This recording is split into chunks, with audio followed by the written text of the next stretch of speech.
안녕하세요, 린입니다. 여러분은 사랑과 일, 둘 다 가질 수 있다고 생각하시나요?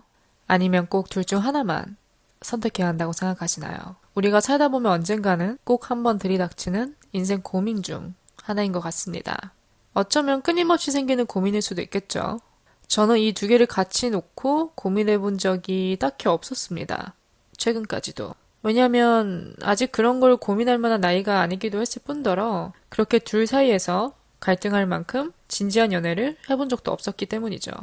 하지만 이제는 저도 20대 후반에 들어섰고 곧 30대를 맞이할 날이 다가오니까 슬슬 이 무게가 느껴지더라고요. 마냥 예전처럼 사랑과 커리어 둘 다 가볍게만은 받아들일 수 없겠다. 나도 이제는 좀 책임감을 가져야 되지 않을까 라는 생각이 들기 시작하더라고요. 그래서 오늘은 이 사랑과 커리어 둘 사이에서 방황하고 있는 분들, 커플 내지 부부 혹은 그냥 싱글이시더라도 지금 당장은 아니지만 앞으로 닥칠 일을 대비해서 미리 내 생각을 좀 정리해두고 싶다. 내 가치관을 미리 좀 정리해두고 싶다. 하시는 분들은 오늘 에피소드 함께 들으면서 여러 가지 질문에 대한 답을 찾아보는 시간이 되었으면 좋겠습니다. 먼저 들어가기에 앞서서 저의 가치관을 살짝 말씀드려볼까 합니다. 전 정말 최근까지도 이 둘 다 절대 가질 수 없다고 굳게 믿어온 사람 중 한 명이었습니다. 그런데 이 생각이 서서히 바뀌게 되더라고요. 그래서 결론부터 말씀드리자면 저는 둘 다 가질 수 있다고 생각합니다. 물론 노력한다면. 꽤나 많은 노력이 필요하겠지만 일단 그렇게 가질 수 없다고 믿어온 이유 중 하나는 그냥 저의 성향이 반영된 부분 같아요. 저의 팟캐스트 이름에서도 드러나듯이 혼자 보내는 시간을 굉장히 중요하고 가치 있게 여기는 편이거든요. 그래서 항상 제 자신을 우선순위로 두고 살아왔던 것 같습니다. 그러다 보니까 당연히 사랑보다는 제 일이 우선이었죠. 왜냐하면 저는 일이 있어야 연애도 할 수 있다고 생각해 왔거든요. 뭐 맞는 말이죠, 이거는 지금 생각해도. 지금 내가 나를 사랑해주는 사람을 곁에 있는데 이 사람을 배제하고 내 자신을 돌아봤을 때 뭔가 이렇다 할 커리어가 없다? 뭔가 생각만 해도 좀 불안하더라고요. 그렇다고 그 커리어가 뭐 이렇게 대단한 뭐 업적, 그런 뭐 연봉 몇 억, 그 정도의 커리어를 말하는 게 아니라 그냥 직업 그 자체로 봤을 때 이게 딱 뭐랄까 안정돼 있지 않은 상태에서 내가 연애를 한다면 마음이 그닥 편하진 않을 것 같다라는 생각을 했었어요. 그래서 그때는 물론 어린 마음에 그런 것도 있겠지만 이 두 개의 밸런스를 맞추지 못할 바에는 그냥 한쪽에 몰빵하자라는 마인드로 연애는 다소 가볍게 여겨왔던 것 같습니다. 그래서 이 연애가 내 워크라이프에 조금이라도 방해가 된다면 잘라내는 편을 선택해왔던 거죠. 여기서 뭐 워크라이프라고 한다면 일단 우리가 연애를 시작하게 되면 새로운 사람을 알아가고 그래야 되니까 이 사람과 만나는 횟수, 연락하는 횟수 이런 게 많아지게 되죠. 그 말인즉슨 내가 하루 내 주어진 시간에서 온전히 나에게만 쓰고 있었던 시간을 쪼개서 이 연애에 할애해야 된다는 뜻이 되는 거잖아요. 그렇다 보니까 이 상대방이 뭐 잦은 만남, 잦은 연락 이런 걸 중요시하는 사람 같으면 저는 선을 긋는 편을 선택을 했던 거죠. 왜냐면 보통 직장인 같은 경우는 루틴이 평일 5일하고 주말 단 이틀 쉬잖아요. 물론 평일은 일하고 오면 에너지가 없습니다. 뭐 굳이 어떻게라도 억지로 쥐어짠다면 나오겠지만 저는 거기에 쓸 에너지가 없었어요. 그래서 퇴근하면 온전히 내 할 일 하고 그냥 나를 위해 재충전하는. 그리고 이제 아침에 또 일어나서 부랴부랴 출근하기 바쁘니까 이제 평일은 배제를 했고 그렇다면 주말인데 남은 거는 주말도 이틀밖에 안 되니까 너무 소중한 거예요. 밀린 잠자기도 바쁘고 내가 내 하고 싶은 거, 뭐 공부든 뭐든 낮잠이든 나를 위해서 쓸 시간도 부족한데 내가 이거를 연애에 쓴다. 상상만 해도 힘든 거죠. 지치는 거죠. 그렇기 때문에 저는 제 자신을 우선순위로 하고 살아오다 보니까 자연스럽게 연애는 순위에서 멀어지는. 그런데 이 생각이 조금씩 변하기 시작하면서 드는 생각이 굳이 내가 지금 정말 좋아하는 사람이 있다면 좀 더 알아가고 싶고 오래 보고 싶은 사람이 있다면 굳이 내가 내 커리어를 위해서 이 사람을 밀어낼 필요는 없겠다라는 생각이 들더라고요. 그러니까 조금씩 생각이 유연해지기 시작하는 것 같아요. 물론 일 없이 연애할 순 없죠. 나도 내가 일을 해야, 돈을 벌어야 누군가와 연애하면서도 데이트를 할 수 있고. 그렇기 때문에 둘 다 중요한 거예요. 그렇다고 하나를 차지하기 위해 하나를 밀어내고 이런 극강의 밸런스를 원하진 않는 거죠. 그래서 저는 이 사랑과 일, 둘 사이의 밸런스만 잘 맞춘다면 분명 이 둘 다 가질 수 있는 가능성이 있다고 생각을 합니다. 이 밸런스를 맞추는 방법에 대해서는 제가 에피소드 뒤편에 정리를 따로 해놨으니까요. 이제 차근차근 내용을 훑어보면서 탐구를 해봅시다. 그럼 우리가 이 사랑과 일, 커리어를 둘 다 가지는 건 불가능한 건지 라는 문제를 한번 살펴볼까 하는데요. 우리가 흔히 그런 말들 하잖아요. 두 마리 토끼를 다 잡을 수 없다고. 하나를 가지면 하나를 포기해야 된다. 그게 인생이다. 이런 말들을 하는데 따지고 보면 욕심이라는 거죠. 둘 다 가지려고 하는 게. 그럼 이 말이 과연 오늘 주제에도 적용이 되나? 둘 다 가지려는 건 정말 욕심인 건가? 라는 생각을 놓고 봤을 때 저는 욕심까지는 아니라고 생각합니다. 한마디로 둘 다 가질 수 있다는 거죠. 제가 이렇게 긍정적으로 보는 이유는 사실 따지고 보면 우리는 둘 다 갖길 원합니다. 둘 다 가지기 위해 노력하고 있다고 봐도 무방하죠. 아무리 우리가 과거 연애에서 크게 데인 경험이 있어서 난 다신 사랑 따윈 안 믿어. 난 이제 오직 일에만 집중하며 살 거야. 이런 사람도 시간이 지나면서 외로움을 느끼게 되고 사랑을 갈구하게 되는 날이 올 수 있습니다. 또 이와 반대로 너무 여태까지 이 연인에게만 신경을 써왔다. 너무 이 사람한테 내가 눈이 멀어서 한동안 일이고 뭐고 다 제쳐두고 오직 이 연애를 잘 유지해 가기 위해 이 사람에게 맞춰주기 위해 시간을 너무 많이 할애했고 너무 많이 내 자신을 헌신해 왔다. 이런 사람도 어느 순간엔 이런 연애는 그렇게 건강한 게 아니구나. 뭔가 나 자신을 잃어버린 느낌? 그런 것 때문에 다시 내 일에 집중하기 위한 시간을 가지려고 노력할 수도 있죠. 그래서 우리가 이 두 개를 놓고 봤을 때 어느 한쪽이 부족하다라는 생각이 들면 채우고 싶은 욕망이 생기죠. 그렇기 때문에 저는 자연스러운 감정이라고 생각합니다. 우리가 일 없이 살 수도 없고 또 사랑 없이도 살 수가 없거든요. 그래서 우리가 이 둘 다 갖기 위해 노력하는 것, 둘 다 채우고 싶은 것, 그 자체로는 절대 욕심이라고 볼 수는 없는 것 같아요. 그럼 그 다음은 왜 우리가 이 둘 사이에서 그렇게 방황하게 되는지 그 이유에 대해서 한번 정리를 해볼까 합니다. 일단 첫 번째는 이거 같아요. 다시 오지 않을 기회 같아서. 여러분이 회사에서 꽤나 솔깃한 잡 오퍼를 받았습니다. 근데 그게 한국을 떠나야 돼요. 그러니까 한마디로 이제 파견을 나가거나 해외에 오랫동안 체류해야 되는 상황이 생긴 거죠. 물론 여러분이 싱글이라면 가는 건 문제가 딱히 안 되죠. 홀몸인데. 근데 여러분이 지금 만나고 있는 연인이 있다고 가정을 해볼게요. 그럼 여기서부터 고민이 시작되는 거죠. 내 일을 선택을 해야 되는 건지, 아니면 내가 이 사람을 위해 계속 여기에 남아야 되는 건지, 아니면 제안을 할 것인지, 같이 가자고. 고민하는 이유 중 하나는 일단은 그 잡 오퍼가 굉장히 좋은 조건이고, 내가 이 기회를 잡는다면 앞으로 내 커리어에 큰 도움이 되는 중요한 기회라서 절대 놓치고 싶지 않은 거죠. 근데 또 한편으로는 연인이 걸리죠. 왜냐면 지금 내 연애도 너무 만족스럽고 안정적이고 나는 이 사람을 사랑하고 이 사람도 놓치기 싫고 그렇다고 내 일을 포기할 수도 없는 거니까 갈등을 하게 되죠.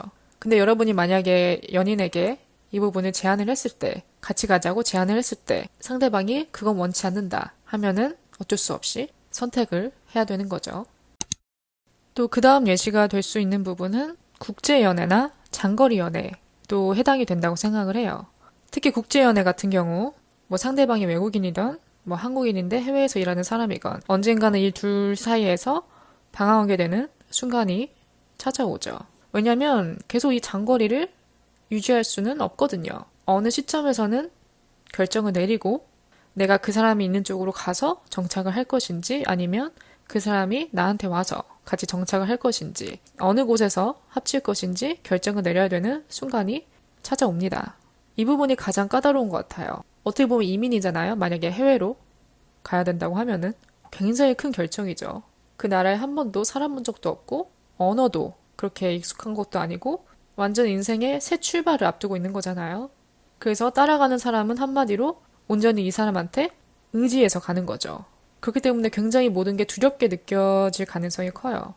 이렇게 상대방이 그 사람의 나라에 이민을 가서 정착하려는 경우 같은 부분이 굉장히 큰 희생이 될 수 있는 게 내 입지가 좁아지거든요. 아는 게 없으니까 심지어 언어 실력도 부족하고 이 연인에게 혹은 배우자에게 의지하게 되는 비중이 거의 90%, 100%겠죠. 초반에는. 그러니까 뭔가 내가 내 자신의 주체로서 혼자 독립적으로 뭔가를 할 수 있는 그런 부분이 없다 보니까 정서적으로나 육체적으로나 의지하게 되고 그러면서 자연스럽게 파워 포지션이 그 상대방에게 가게 되죠.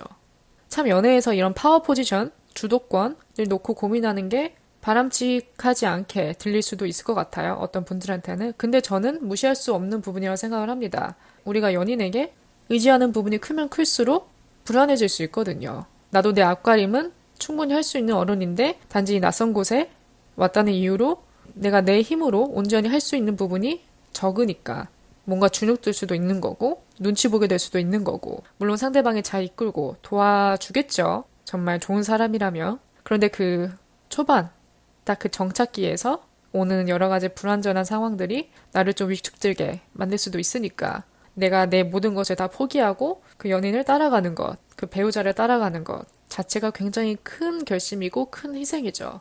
그래서 저는 이 부분에서는 그 나라에서 살고 있는 그 사람이 전적으로 많은 응원과 서포트를 해줘야 된다고 생각을 합니다.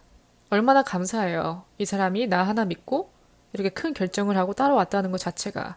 그럼 나는 더욱더 이 사람이 그런 부족함을 느끼지 않게끔 도와줘야겠죠. 그래서 우리가 이 세 가지 예시를 모두 놓고 봤을 때 여기에 제가 답을 내릴 수 있는 부분은 한 가지인 것 같아요. 마음이 가는 대로 선택을 해라. 이거밖에 없어요. 왜냐면 우리는 미래를 모르잖아요. 결과를 모르잖아요. 이 부분에 대해서는 제가 직감 에피소드에서도 충분히 얘기를 했죠. 궁금하신 분들은 한번 들어보시면 좋을 것 같고요. 어차피 어느 길로 가든 결과는 모르는 거예요. 가봐야 알 수 있는 거죠. 그렇기 때문에 마음 가는 대로 결정하는 것. 그냥 내 감을 따라가는 것. 그게 내가 내릴 수 있는 가장 최고의 결정 아닐까 라는 생각이 듭니다. 어느 길로 가든 내 인생은 그 방향에 맞게 흘러가게 돼 있어요. 뭐 후회 어떻게 알아요 우리가. 후회 하게 될지 안 하게 될지. 막상 갔는데 내가 잘 선택했구나 이럴 수도 있는 거고. 반반의 확률이니까 어떻게 보면 이럴 때는 어느 길로 가든 그에 맞게 알아서 내 인생은 잘 흘러가게 될 거다. 라는 그런 조금의 여유로움을 가지고 선택하는 게 바람직하다고 생각을 합니다. 그럼 마지막 파트로 넘어와서 우리가 이 둘 사이에 적절한 밸런스, 건강한 밸런스를 맞추는 방법에 대해서 정리를 해볼까 합니다. 가장 중요한 부분이죠. 과연 이 사람과 커리어 사이에 어떻게 밸런스를 맞추느냐, 어떻게 하면 둘 다 놓치지 않을 수 있느냐. 제가 봤을 때 둘 다 50대 50 이렇게 정확하게 맞추긴 어려울 것 같아요. 그래도 우리가 조금이라도 노력을 한다면 이 둘 사이의 격차가 너무 벌어지지 않게끔은 조절할 수 있다고 생각합니다. 좀 나눠볼게요, 우리가. 일단 첫 번째로 싱글이신 분들. 일단 싱글인 상태면 이보다 더 완벽할 수는 없겠죠. 내 일에 몰두하는 게, 커리어에 집중하는 게 온전히 나를 위해 내 시간을 쓸 수 있으니까 내 일에 집중하기에는 굉장히 퍼펙트한 시간이죠. 근데 이제 여기서 저희가 논해야 될 부분은 어느 정도 내가 일은 좀 자리가 잡혔다. 이제는 나도 좀 누군가를 만나보고 싶다. 외롭다. 라는 생각이 서서히 들 때 그 시기를 한번 적용을 해볼까 합니다. 우리가 이제는 좀 사랑에도 할애하고 싶다. 라는 생각이 드시는 분들한테는 일단 첫 번째 기회를 열어두는 게 중요하다고 생각을 합니다. 한마디로 마음을 좀 열고 나한테 찾아오는 기회를 놓치지 않는 거죠. 그동안 내가 마음의 문을 좀 오랫동안 닫고 살아왔다면 이제는 좀 기회를 열고 나한테 다가오는 인연을 그냥 아무 노력 없이 떠나보내지 말자. 그러니까 마음가짐을 좀 달리할 필요가 있는 거죠. 두 번째는 이제 좀 소셜 라이프에 투자하는 시간을 늘리는 것도 방법이 되겠죠. 내가 다양한 사람들을 만날 기회를 늘려보는 거죠. 그런데 여기서 주의해야 될 점은 굳이 내가 내키지 않는 사람들과 내키지 않는 자리에 애써 나 자신을 내보내지 말자. 아무리 내가 오직 경험을 위해서 이런 데 에너지를 쏟는다 할지라도 굳이 억지로 원하지 않는 자리에 또 불편한 사람들과 보내는 시간을 애써 갖지 말자. 이제 마지막은 커플인 경우에서 한번 방법을 찾아볼까 합니다. 이렇게 지금 연애도 하고 있고 또 커리어도 놓치고 싶지 않는 상황에 놓여져 있다면 이 둘 사이의 밸런스를 무조건 맞춰야 되는 거죠. 이 부분에 있어서 가장 중요한 건 상호 간의 소통이 가장 활발하게 이루어져야 한다고 생각합니다. 이게 첫 번째 스텝인 거죠. 둘 다 어느 정도 비슷한 생각과 같은 마음가짐을 가지고 있어야 그렇게 나아갈 수 있는 거예요. 서로 어느 길을 가든 어느 쪽에 포커스를 맞추든 응원을 해줄 수 있는 상황이어야 된다는 거죠. 그래서 무조건 대화를 해보는 것. 오히려 저는 꺼내기 어려운 주제일수록 더욱더 빨리 용기 내서 꺼내야 한다고 생각을 합니다. 물론 커버하기에 좀 그렇게 내키는 주제는 아니라 할지라도 부딪혀 보는 거예요. 먼저 꺼내보는 거예요. 지금 내 상황이 이렇다. 이제 나는 조금 내 일에 집중을 하고 싶다. 그렇다고 내가 지금 너를 놓는다거나 이 사랑을 포기한다거나 그런 거 절대 아니다. 나도 이 둘 사이에 좀 밸런스를 맞춰가 보고 싶다. 이렇게 용기 내서 꺼내보는 거죠. 또 혹시 몰라요. 막상 부딪히고 나서 대화를 해서 풀어나가다 보면은 아, 별거 아니구나. 진작 말해볼걸. 이런 생각이 들 수도 있습니다. 그래서 궁극적으로는 서로가 원하는 것을 추구할 수 있게끔 지지해줘야 한다는 거죠. 한 명은 일에 포커스를 두고 싶은데 이 상대방은 아직 그러고 싶진 않다. 나는 아직 이 연애에 내 시간과 에너지를 더 쏟고 싶다. 이렇게 서로 입장이 다르다면 이 밸런스를 맞추기 힘들겠죠. 그렇기 때문에 쉽게 말해서 둘 다 같은 선상에 놓여져 있어야 한다고 생각합니다. 같은 마음, 같은 방향, 같은 곳을 추구하는 그런 상태가 이 두 개의 밸런스를 맞추는데 훨씬 더 좋은 영향을 끼칠 수 있지 않을까라는 생각이 듭니다. 또 제가 생각하는 이 헬시한 연애, 건강한 연애는 서로의 바운더리, 개인적인 시간을 존중해 주는 것에서 시작한다고 생각해요. 물론 누군들 떨어져 있고 싶겠습니까? 맨날 붙어 있고 싶고 맨날 데이트하고 싶고 일은 좀 그만 생각하고 오직 이 같이 있는 시간에만 집중하고 싶겠죠. 근데 또 우리가 조금은 이성적으로 생각해야 되는 부분은 우리가 우리의 커리어에도 좀 집중을 해야 일을 또 열심히 해야 같이 있는 시간을 더 많이 만들 수 있습니다. 일을 해야 어딜 가고 맛있는 거 먹고 여행을 가고 이런 모든 미래를 그릴 수 있게 해줄 수 있는 원동력이 일이죠. 그래서 연인과 대화할 때 서로 이렇게 같은 선상에 있는 것, 필요하다면 일에 투자하는 시간을 늘림으로써 서로 떨어져 있는 시간에도 이렇게 정신적으로 서포트 해주고 또 그 짬나는 시간, 그 시간에 데이트할 때는 또 서로한테 집중하고 이렇게 대화를 해가면서 맞춰가고 밸런스를 찾는 게 가장 건강한 연애를 하는 지름길이라고 생각을 해요. 두 가지를 같이 이뤄나갈 때 가장 좋은 점은 언제든 내가 힘든 일이 있을 때 기댈 수 있는 사람이 있다는 거예요. 내가 직장에서 힘든 일이 있을 때 언제든 내가 이 부분을 털어놓고 위로받고 어깨를 기댈 수 있다는 그 사람이 있는 것 자체로도 굉장히 힘이 됩니다. 또 이 상대방이 나와 전혀 다른 직종에 종사한다 하면은 금상첨화죠. 왜냐면 그 사람은 제3자 입장에서 내 얘기를 들어주는 거기 때문에 내 편을 들어줄 수 있고 위로해줄 수 있고 또 이성적으로 논리적인 의견도 들을 수 있기 때문에 이렇게 곁에 누가 한 사람이 있는 것 자체로도 굉장히 힘이 됩니다. 그래서 저는 이 부분이 가장 파워풀한 것 같아요. 이 두 가지를 해나가는 부류라면. 오늘 이 에피소드를 만들면서 들었던 생각이 이 연애, 결혼, 출산, 육아 이 네 단계를 모두 헤쳐오신 분들이 정말 존경스럽게 느껴지더라고요. 이 모든 단계를 거쳐왔다는 것 그 자체로도 보통의 희생과 노력이 아니겠구나 라는 생각이 들더라고요. 또 심지어 이렇게 태어난 게 우리잖아요. 우리의 부모님을 떠올렸을 때 이 단계를 모두 헤쳐나왔기 때문에 지금 우리가 이 세상에 이렇게 존재하고 있는 거잖아요. 그러면서 또 부모님에 대한 존경심까지 한 번 더 각인시키는 계기가 되는 것 같습니다. 삶은 참 소중해요. 그쵸? 뭐 어쩌다 얘가 여기까지 왔는지 모르겠지만 어쨌든 어느 부류에 속하던 각자 본인에게 맞는 최선의 선택을 해 나가셨으면 좋겠습니다. 오늘 하루도 저의 에피소드를 들어주신 모든 분들 감사드리고요. 내용이 마음에 드셨다면 스포티파이, 애플 팟캐스트, 구글 팟캐스트, 팟빵, 유튜브 어디든 팔로우 해주시면 더욱더 좋을 것 같습니다. 오늘 나눈 하루도 잘 보내셨으면 좋겠고요. 저는 또 다음 에피소드로 찾아뵙겠습니다.